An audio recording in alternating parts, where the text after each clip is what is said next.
রাসূল যখন মেম্বারে প্রথম পা রাখলেন, প্রথমে চড়লেন, আমিন বললেন, দ্বিতীয় ধাপেও চড়ে আমিন বললেন, তৃতীয় ধাপেও চড়ে আমিন বললেন। এরপর মুহাম্মদুর রাসূলুল্লাহ সাল্লাল্লাহু আলাইহি সাল্লাম তিনবার আমিন বলার কারণ রহস্য উন্মোচন করলেন। রাসূলুল্লাহ সাল্লাল্লাহু আলাইহি সাল্লাম বললেন, আতানি জিবরিল, জিবরিল আমার কাছে এসেছিল এবং বললেন, মান আদরাকা রমাদান ফালাম ইগফার লাহ, যে ব্যক্তি রমাদান মাস পেল কিন্তু নিজেকে গুনাহ মুক্ত করতে পারল না, ফাআবআদাহুল্লাহ, আল্লাহ রাব্বুল আলামিন তাকে বিতাড়িত করুক। এই কথা জিবরিল বললেন, আর মুহাম্মদুর রাসূলুল্লাহ সাল্লাল্লাহু আলাইহি সাল্লাম বললেন আমিন। প্রিয় ভাইরা, দেখেছেন ব্যাপারটা কি? ব্যাপারটা হলো, তার মানে রমাজান মাস দেওয়াই হয়েছে গুনাহ মুক্ত করবার জন্য। এখন এই রমাজান শেষের দিকে আমরা চলে এসেছি, তারপরেও যদি আমরা আমাদের গুনাহ খাতাগুলো আল্লাহর কাছ থেকে মাফ করে নিতে না পারি, গুনাহ মুক্তদের নিজেদেরকে অন্তর্ভুক্ত করাতে না পারি, এর চাইতে চরম ব্যর্থতা আর কি হতে পারে প্রিয় ভাইরা। তাই রাসূলুল্লাহ সাল্লাল্লাহু আলাইহি সাল্লামকে যখন জিবরিল বলছিলেন এই কথাগুলো, রাসূল কিন্তু তিনি আর কোনো অসম্মতি জ্ঞাপন করলেন না, সাথে সাথেই তিনি জিবরিলের সাথে একাত্মতা প্রদর্শন করলেন এবং আমিন বললেন। প্রিয় ভাইরা, আর একটা বিষয় আমি আপনাদের সামনে তুলে ধরতে চাই। এখানে রাসূল আমিন বললেন, অর্থাৎ সম্মতি, সাপোর্ট দিলেন, সম্মতি জ্ঞাপন করলেন, ঠিক না? তার মানে যে ব্যক্তি রমজান মাস পেয়েও নিজেকে গুনাহমুক্ত করতে পারলো না, সেই ব্যক্তি বিতাড়িত হোক। কে বললেন? জিবরিল। আর আমিন কে বললেন? রাসূলুল্লাহ সাল্লাল্লাহু আলাইহি সাল্লাম। তার মানে এটা আল্লাহ কবুল করুক।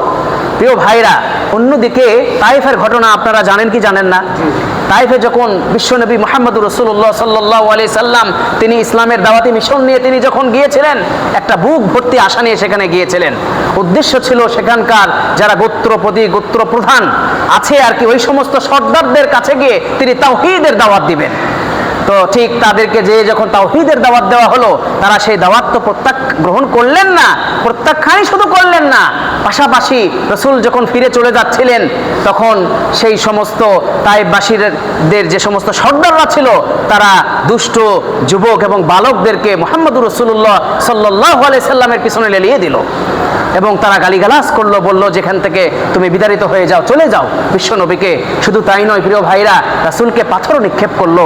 পাথরের আঘাতে মুহাম্মদুর রাসূলুল্লাহ সাল্লাল্লাহু আলাইহি সাল্লামের মাথা থেকে রক্ত বের হয়ে গড়িয়ে তার জুতা পর্যন্ত লাল হয়ে গিয়েছিল। সেই সময় মুহাম্মদুর রাসূলুল্লাহ সাল্লাল্লাহু আলাইহি সাল্লামের সাথে সফর সঙ্গী ছিলেন যায়েদ ইবনে হারিসা। এই যায়েদ ইবনে হারিসা রাসূলুল্লাহ সাল্লাল্লাহু আলাইহি সাল্লামকে প্রাণপণ দিয়ে তিনি তার জীবন বাজি রেখে মুহাম্মদুর রাসূলুল্লাহ সাল্লাল্লাহু আলাইহি সাল্লামকে তিনি রক্ষা করছিলেন, সেই আঘাত থেকে তিনি বাঁচিয়ে দিচ্ছিলেন। প্রিয় ভাইরা, এই ছিল সেই ঘটনার। ফিরে যখন রাসূলুল্লাহ সাল্লাল্লাহু আলাইহি সাল্লাম চলে যাচ্ছিলেন, এই ফেরার সময় আল্লাহ রাব্বুল আলামিন জিবরিলকে পাঠিয়ে দিলেন।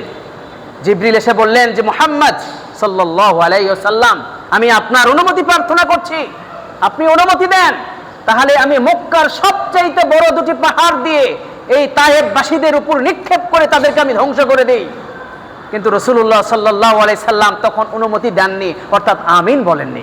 প্রিয় ভাইরা, এখানেও কিন্তু জিবরিল এসেই অফারটা করলো যে আমি অনুমতি দেন, আমি তাদেরকে ধ্বংস করে দিই। তিনি কিন্তু আমিন বললেন না, তার মানে অনুমতি দিলেন না।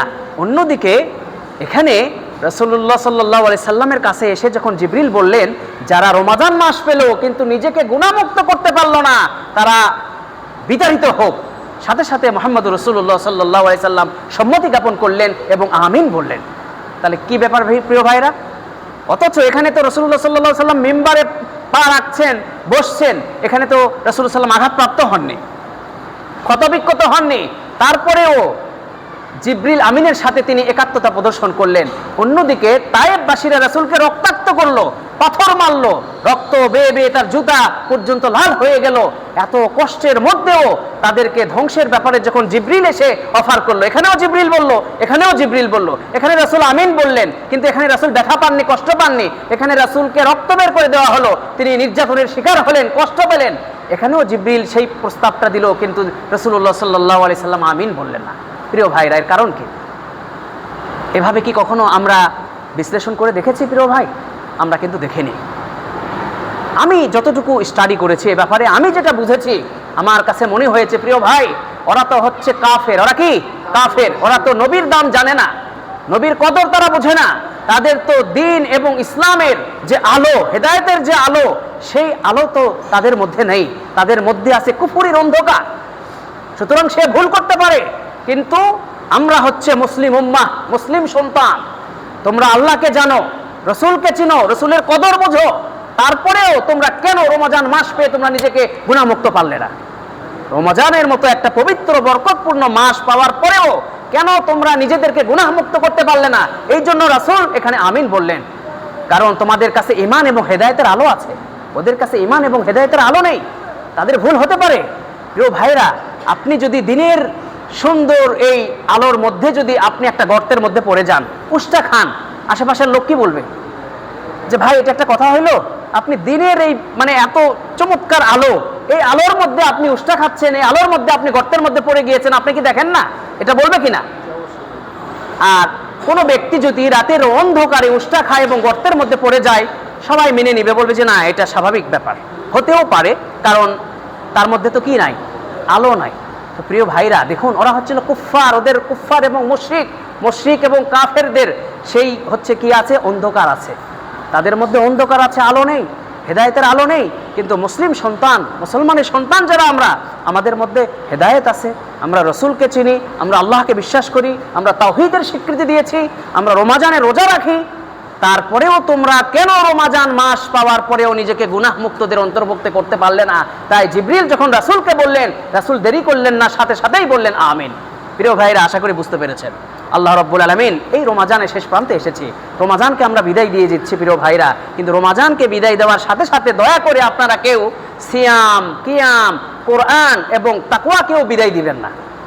অনেক প্রিয় ভাইরা আছেন যারা রমজানে শুধু সালাত আদায় করেন, রমজানকে বিদায় দেওয়ার সাথে সাথে তিনি নামাজকেও বিদায় দিয়ে দেন, কোরআন তেলাওয়াতকেও বিদায় দিয়ে দেন, তারপরে সিয়ামকেও বিদায় দিয়ে দেন, আর সিয়াম রাখেন না। প্রতি মাসে 3টা রোজা রাখা যায়, আপনারা জানেন, 13, 14, 15, প্রতি সপ্তাহে 2টা রাখা যায়, সোমবার, বৃহস্পতিবার। এই সিয়ামগুলো চাইলেই আমরা পালন করতে পারি। প্রিয় ভাইরা, কোরআন তেলাওয়াত করবেন, বুঝে তেলাওয়াতের চেষ্টা করবেন, যেন সামনে রমজান পর্যন্ত আল্লাহ যদি আমাদেরকে বাঁচিয়ে রাখেন, যেন আমরা সেই তেলাওয়াত শুনে আমরা কিছুটা অনুধাবন করতে পারি। এভাবে আমাদেরকে যোগ্য করে তুলতে হবে। আমরা কোরআনকে ছাড়বো না, কিয়ামকে ছাড়বো না, সিয়ামকে ছাড়বো না। আল্লাহ রাব্বুল আলামিন আমাদেরকে সেই তৌফিক দান করুন। সবাই বলুন আমিন। সুবহানাকাল্লাহুম্মা ওয়া বিহামদিকা আশহাদু আল্লা ইলাহা ইল্লা আনতা আস্তাগফিরুকা ওয়া আতুবু ইলাইক। আসসালামু আলাইকুম ওয়া রাহমাতুল্লাহ।